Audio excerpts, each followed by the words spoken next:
Hello दोस्तों, स्वागत है आप सभी का रोजगार मलिक चैनल पर। दोस्तों, आज हम आपके लिए लाए हैं महाजनपद काल से संबंधित कुछ महत्वपूर्ण क्वेश्चन जो बार बार एग्जाम में पूछे जाते हैं। चलिए स्टार्ट करते हैं बिना किसी देरी के। पहला क्वेश्चन है, हर्यक वंश के किस शासक का बचपन का नाम कुलिक था? बिंबिसार, उदयन, अजातशत्रु या इनमें से कोई नहीं?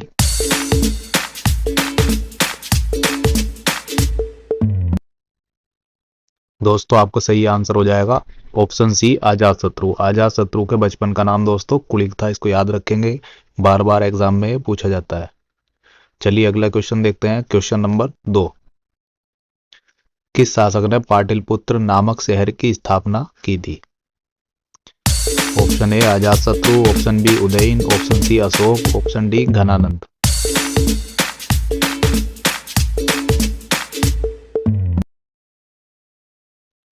इसका सही आंसर हो जाएगा ऑप्शन बी उदयन। दोस्तों, उदयन ने पाटलिपुत्र नामक शहर की स्थापना की थी, इसको याद रखेंगे। चलिए दोस्तों अगला क्वेश्चन देखते हैं। क्वेश्चन नंबर 3, 323 ईस्वी पूर्व में सिकंदर महान की मृत्यु कहाँ हुई थी? फारस में, बेबीलोन में, मैसिडोनिया में या तक्षशिला में?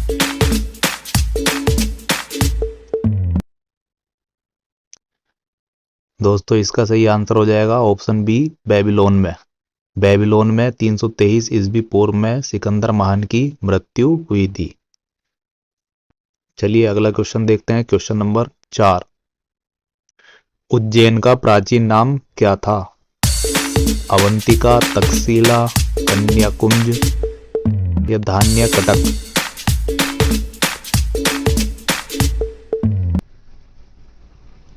आपका सही आंसर हो जाएगा ऑप्शन ए, अवंतिका। दोस्तों, अवंतिका उज्जैन का प्राचीन नाम था, इसको याद रखेंगे। उज्जैन का प्राचीन नाम अवंतिका, ये कई बार एग्जाम में पूछा गया है, तो इसको याद रखेंगे। चलिए अगला क्वेश्चन देखते हैं। क्वेश्चन नंबर 5, नंद वंश का संस्थापक कौन था?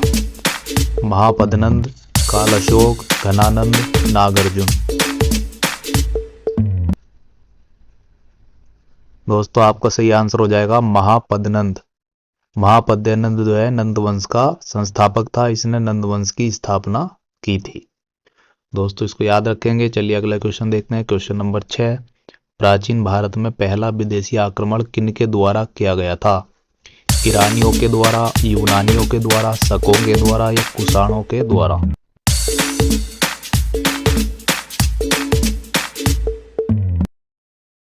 आपका सही आंसर हो जाएगा ऑप्शन ए, ईरानियों के द्वारा। दोस्तों, प्राचीन भारत में सबसे पहले ईरानियों ने भारत पर आक्रमण किया था, इसको याद रखेंगे। चलिए अगला क्वेश्चन देखते हैं। क्वेश्चन नंबर 7, हायडेस्पीस या बितस्ता या झेलम का युद्ध किन किन शासकों के बीच हुआ था? सिकंदर पोरस के बीच, सेल्यूकस और चंद्रगुप्त द्वितीय के मध्य, चंद्रगुप्त मौर्य और घनानंद के मध्य या सिकंदर एवं अंबी के मध्य? इसका सही आंसर हो जाएगा ऑप्शन ए, सिकंदर एवं पोरस के बीच हायडेस्पीस या झेलम नदी का युद्ध हुआ था। दोस्तों, याद रखेंगे, झेलम नदी के किनारे ये युद्ध हुआ था।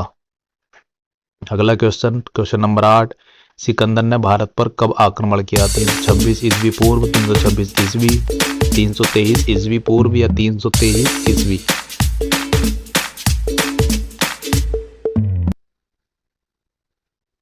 आपका आंसर हो जाएगा ऑप्शन ए, 326 ईस्वी पूर्व।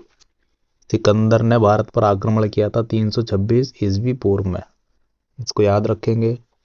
चलिए अगला क्वेश्चन देखते हैं। क्वेश्चन नंबर 9, मगध की प्रथम राजधानी कौन सी है?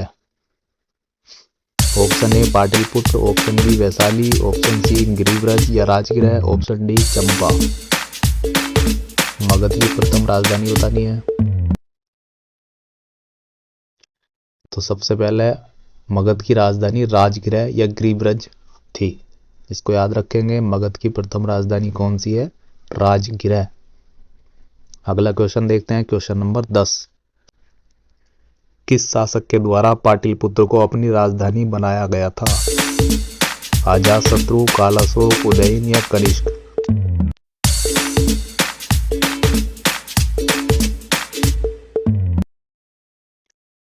दोस्तों इसका सही आंसर हो जाएगा उदयन। उदयन के द्वारा पाटलिपुत्र को अपनी राजधानी बनाया गया था। दोस्तों पाटलिपुत्र को अपनी राजधानी उदयन ने बनाया था, इसको याद रखेंगे। चलिए अगला क्वेश्चन, क्वेश्चन नंबर 11।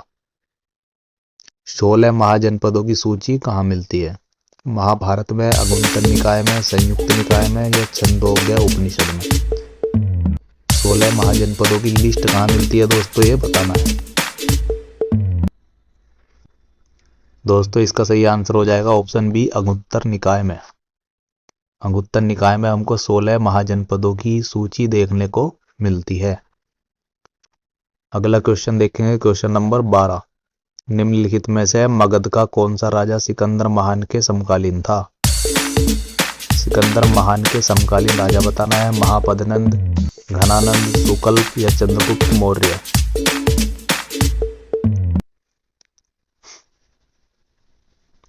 आंसर हो जाएगा दोस्तों ऑप्शन बी, घनानंद। दोस्तों घनानंद सिकंदर महान के समकालीन या एक ही टाइम पीरियड में ये राजा था। जिस समय सिकंदर महान भारत आया था उस समय घनानंद राजा था मगध का। अगला क्वेश्चन, क्वेश्चन नंबर 13। नंद वंश का अंतिम सम्राट कौन था? लास्ट अंतिम सम्राट बताना है। महापद्यानंद, घनानंद, काल अशोक या चंद्रगुप्त मौर्य?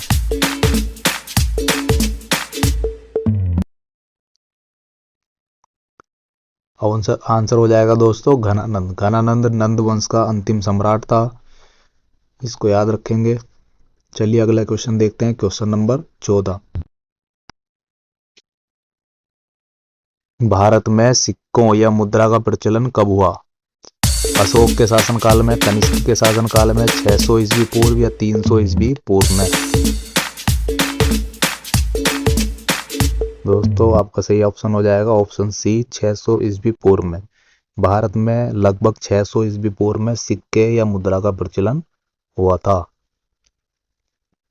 अगला क्वेश्चन देखते हैं, क्वेश्चन नंबर 15। निम्न में से कौन बुद्ध के समकालीन थे? अजातशत्रु, बिंदुसार, प्रसेनजित?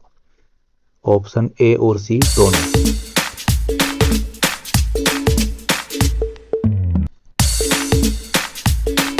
तो दोस्तों इसका आंसर हो जाएगा ऑप्शन डी, ऑप्शन ए और सी दोनों। अजातशत्रु और प्रसेनजित दोनों ही बुद्ध के समकालीन या बुद्ध के टाइम पीरियड पे थे। तो दोस्तों इसको याद रखेंगे, ऑप्शन ए और ऑप्शन सी दोनों।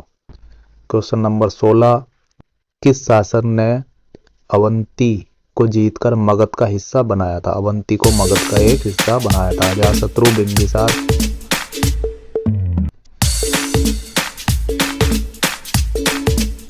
तो दोस्तों इसका सही आंसर हो जाएगा शिशुनाग। शिशुनाग ने दोस्तों अवंती को जीतकर मगध का हिस्सा बनाया था, तो इसको याद रखेंगे। चलिए अगला क्वेश्चन देखते हैं, क्वेश्चन नंबर 17। सिकंदर के आक्रमण के समय उत्तर भारत पर किस राजवंश का शासन था? ऑप्शन ए नंद वंश, ऑप्शन बी मौर्य वंश, ऑप्शन सी शुंग वंश? ऑप्शन दोस्तों आपका सही आंसर हो जाएगा ऑप्शन ए नंद वंश। सिकंदर महान के आक्रमण के समय उत्तर भारत पर नंद वंश का शासन था, इसको याद रखेंगे। चलिए अगला क्वेश्चन देखते हैं, क्वेश्चन नंबर 18। निम्नलिखित में से कौन सा 6ठी ईस्वी पूर्व के प्रारंभ में भारत का सर्वाधिक शक्तिशाली नगर या राज्य था? गांधार, कंबोज, कांची या मगध?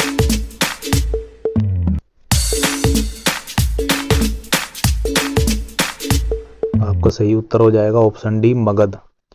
6ठी ईस्वी पूर्व के प्रारंभ में दोस्तों स्टार्टिंग में भारत का सबसे शक्तिशाली जो नगर था वो मगध था, याद रखेंगे इसको। चलिए अगला क्वेश्चन देखते हैं, क्वेश्चन नंबर 19। निम्न में से किसे सैन्य या नियमित और स्थायी सेना रखने वाला कहा जाता था?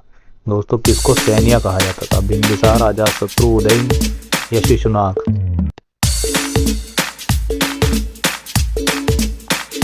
आपका सही उत्तर हो जाएगा ऑप्शन ए बिंबिसार। दोस्तों बिंबिसार को सैन्य नाम से भी जाना जाता था, जिसका मतलब स्थायी सेना रखने वाला था।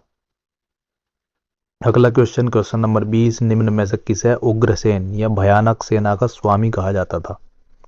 बिंबिसार, अजातशत्रु, महापद्यानंद या शिशुनाग?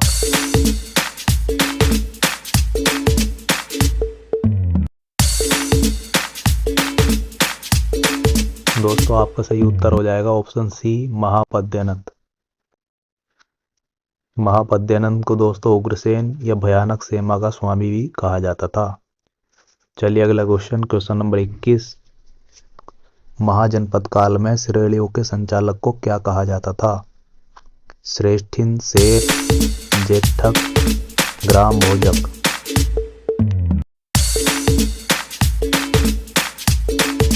दोस्तों आपका सही उत्तर हो जाएगा ऑप्शन ए, श्रेष्ठिन। महाजनपद काल में श्रेणियों के संचालक को श्रेष्ठिन भी कहा जाता था। चलिए अगला क्वेश्चन देखते हैं, क्वेश्चन नंबर 22। गृहपति का क्या अर्थ है? गृहपति किसको कहते थे? धनी किसान को, धनी व्यापारी को, धनी व्यक्ति को, या इनमें से कोई नहीं?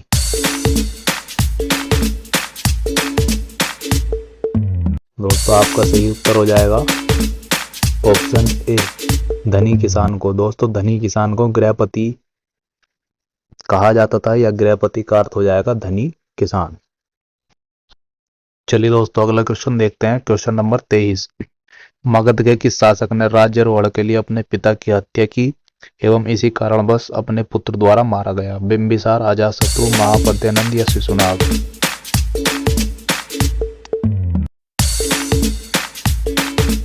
दोस्तों आपका सही उत्तर हो जाएगा ऑप्शन बी, अजातशत्रु। दोस्तों अजातशत्रु ने राज्यारोहण के लिए अपने पिता की हत्या की थी और इसी कारण दोस्तों वह उसके पुत्र ने भी उसको मारकर राजगद्दी पर बैठ गया था। दोस्तों क्वेश्चन इंपॉर्टेंट है, याद रखेंगे। चलिए अगला क्वेश्चन, क्वेश्चन नंबर 24। निम्नलिखित में से कौन एक मगध साम्राज्य की राजधानी नहीं है?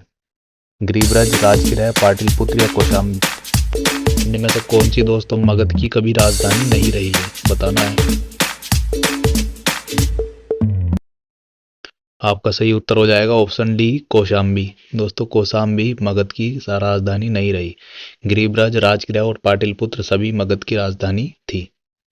अगला question, last question, question number 25। निम्नलिखित में से कौन सिकंदर के साथ भारत आने वाला इतिहासकार नहीं था? नियाकर्स, एनासिक्रिटस, एरिस्टोबुलस, हेरोडोटस?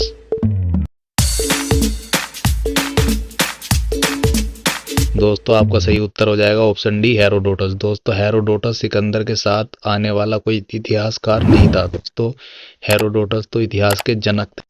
तो दोस्तों यदि आपको वीडियो अच्छा लगा हो तो वीडियो को लाइक करें और आगे भी इसी तरह की वीडियो पाने के लिए हमारे चैनल को सब्सक्राइब करें।